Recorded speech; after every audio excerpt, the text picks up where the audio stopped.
রবিউল আউয়াল মাস আসলে রাসূলের ইশক আর মহব্বতের নামে বিভিন্ন প্রকারের আয়োজন অনুষ্ঠান, 12ই রবিউল আউয়ালকে রাসূলের জন্মদিন নির্ধারণ করে ঈদে মিলাদুন নবী উদযাপন, এগুলো রাসূলের ইশক মহব্বত আর ভালোবাসা নয়, বরং এগুলো হলো বানোয়াট, মন গড়া বিষয়।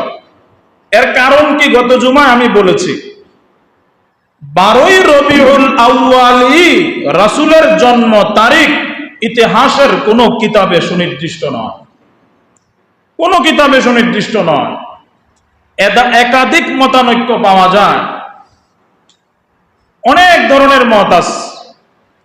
2 নম্বর বিষয় হলো রাসূল আকরাম সাল্লাল্লাহু আলাইহি ওয়াসাল্লামের যে হাদিস আমি আপনাদের সামনে পাঠ করলাম, মুসান্নাফে আব্দুর রাজ্জাক হাদিসের বড় এক কিতাব, এই কিতাবের মধ্যে আল্লাহ রাসূল সাল্লাল্লাহু আলাইহি ওয়াসাল্লামের এই হাদিস আনা হয়েছে। আল্লাহর রাসূল বলেছেন, লা তাত্তাখিদু শাহরান ঈদা ওয়ালা তাত্তাখিদু ইয়াওমান ঈদা।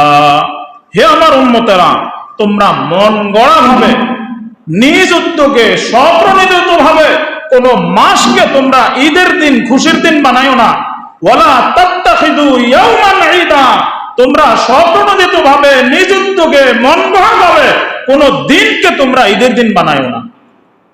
এ কথাটা কার? রাসূলের কথা, রাসূলের কথা। তোমরা নিজ উদ্যোগে, মন গড়া মতো কোন দিনকে, কোন মাসকে ঈদের দিন বানায়ো না, কারণ এগুলা শাআইর ইসলাম, ইসলামের নিদর্শন, ইসলামের মৌলিক বিধানগত আমল, এগুলা ইসলামী শরীয়তের মধ্যে সুনির্দিষ্ট। যেমন এক হাদিসের মধ্যে আল্লাহ রাসূল সাল্লাল্লাহু আলাইহি ওয়াসাল্লাম ইরশাদ করেছেন, কি লিকুল্লি কওমিন ঈদ ওয়া লানা ঈদান, ঈদুল আযহা ওয়া ঈদুল ফিতরি।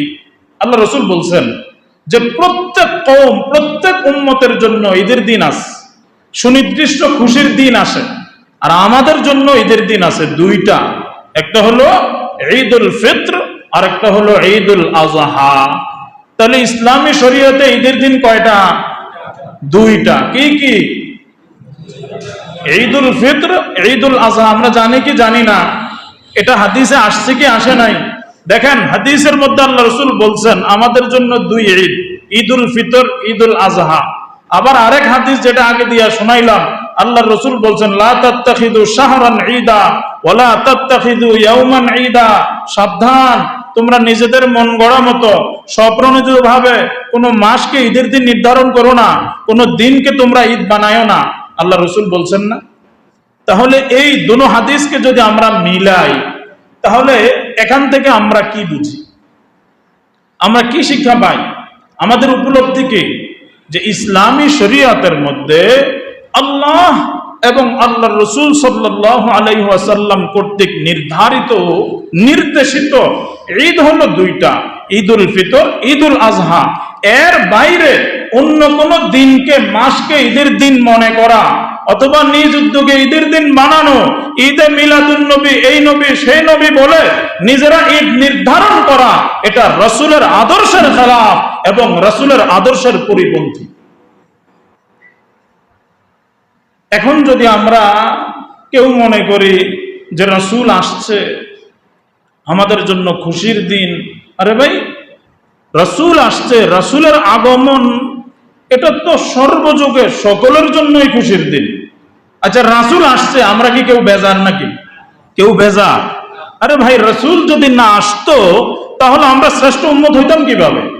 রাসূল যদি না আসতো আমরা এই কোরআন পাইতাম কিভাবে? রাসূল যদি না আসতো আমরা এই ইসলামের সৌন্দর্য কিভাবে পাইতাম?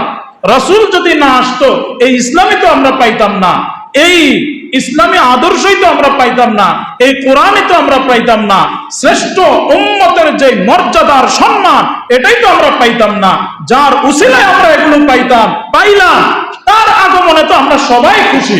কিন্তু এই খুশিকে কেন্দ্র করে, রাসূলের বিধানকে উপেক্ষা করে, রাসূলের বাণীকে অমান্য করে নিজের পক্ষ থেকে যদি আমরা ঈদ নির্ধারণ করি, এটা রাসূলের আগমনে খুশি নয়, বরং নিজেদের জাহালত আর অজ্ঞতার প্রদর্শন। প্রিয় হাজিরিন, এজন্যই আমাদেরকে সাবধান হইতে হবে।